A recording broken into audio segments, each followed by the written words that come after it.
अध्याय 3। सबसे पहले अध्याय 3 में क्या है, तो कल जो मैं बता चुका था अध्याय 3 में CCPA, ठीक है, सेंट्रल कंज्यूमर प्रोटेक्शन अथॉरिटी, ठीक है। सर्वप्रथम आप ऐसे समझिए कि हमारे देश में उपभोक्ता से जुड़े जो अधिकार होते हैं उसको डील करने के लिए राजनीतिक स्तर पर भी कार्य होता है और व्यवहारिक स्तर पर भी कार्य होता है। तो सबसे ऊपर जो संस्था मैंने बताया था उपभोक्ता संरक्षण परिषद अध्याय 2 में, वह एक राजनीतिक संस्था थी और सीसीपीए जो थी वो व्यवहारिक संस्था है, यानी व्यवहार में जो काम करना है वो सीसीपीए को ही करना है, ठीक है।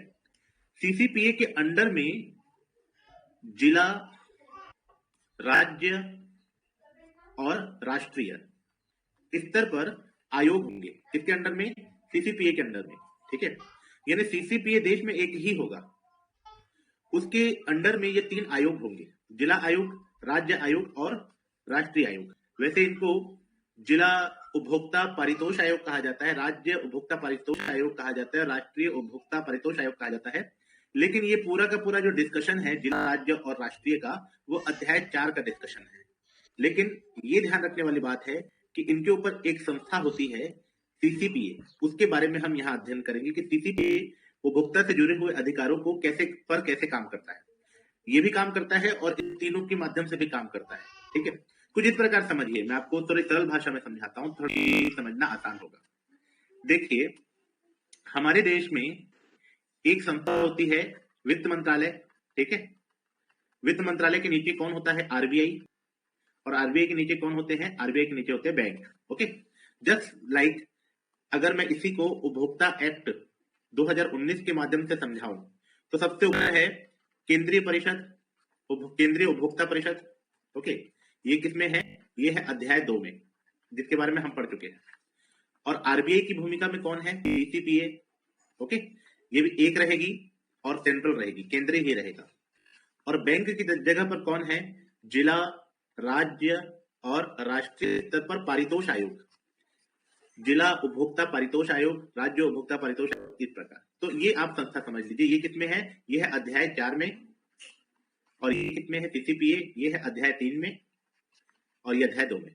तो कल हम यहां तक पढ़ चुके हैं, आज हमको यहां तक पढ़ना है, ये और ये पढ़ना है। तो शुरू करते हैं सीसीपीए।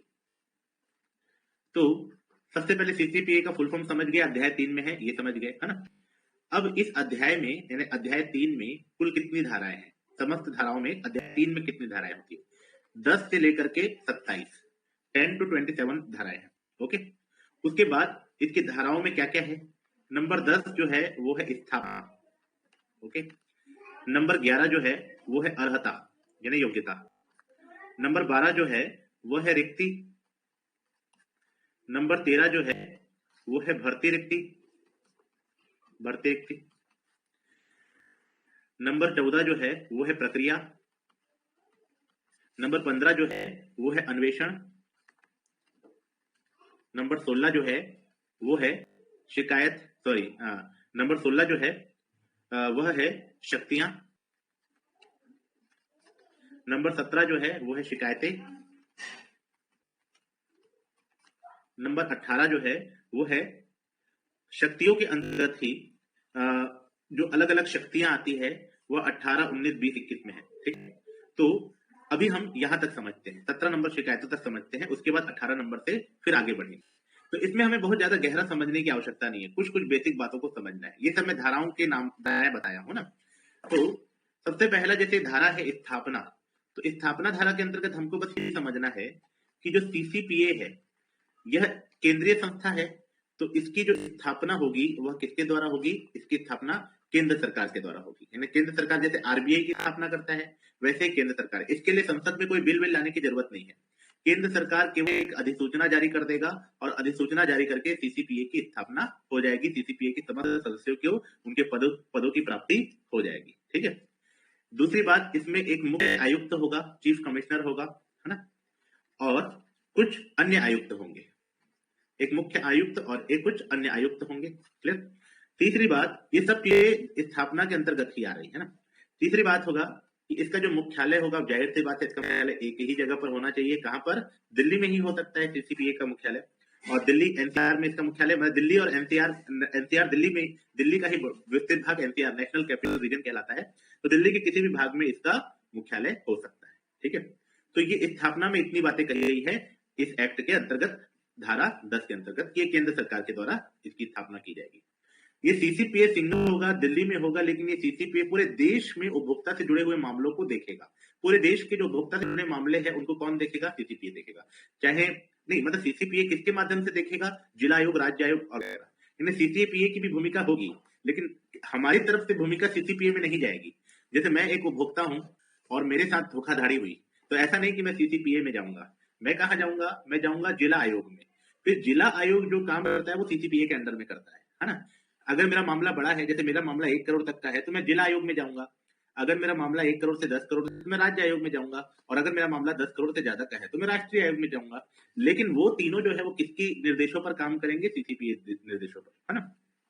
तो सीसीपीए कई प्रकार का काम कर सकता है। एक तो पूरे देश में उपभोक्ता से जुड़े हुए मामलों को देख सकता है ना। ठीक है, चलिए आगे बढ़ते हैं। 11 में अर्हता है। तो अर्हता में क्या अर्हता है ये नहीं बताया, क्योंकि हर अधिसूचना में अलग अलग होता है।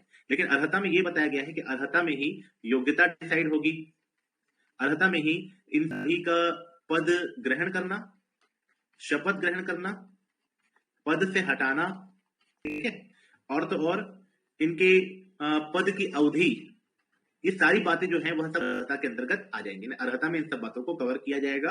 यानी अगर आपको पूछा जाएगा सीसीपीए के पद ग्रहण, शपथ, हटाना, अवधि के बारे में कौन सी धारा में प्रावधान है, अगर एग्जाम में प्रश्न ये पूछा सीसीपीए का पद का शपथ प्रावधान कौन सी धारा में है, तो आपका उत्तर होगा धारा 11। ठीक है, फिर धारा 12 में क्या है? धारा 12 में होगी रिक्ति। रिक्ति मतलब कि इस पद में इस पूरे के पूरे सिस्टम में, यानी सीसीपीए का जो पूरा सिस्टम है, इसमें जो रिक्तियां होंगी उनको कैसे बनेंगी, रिक्तियां कैसे बनेंगी, और उसमें कौन किस प्रकार के अधिकारी नियुक्त किए जाएंगे, यानी अधिकारी कौन से होंगे, ठीक है, उन अधिकारियों का क्या कर्तव्य होगा, ये सारी बातें किसमें रखी गई है? 12। यानी 12 ये बता रहा है कि हम किस पॉइंट ऑफ से पोस्ट निकालेंगे और उनमें किस किस टाइप के अधिकारी होंगे। तो इसके बारे में जानकारी रिक्ति में दी गई है ना।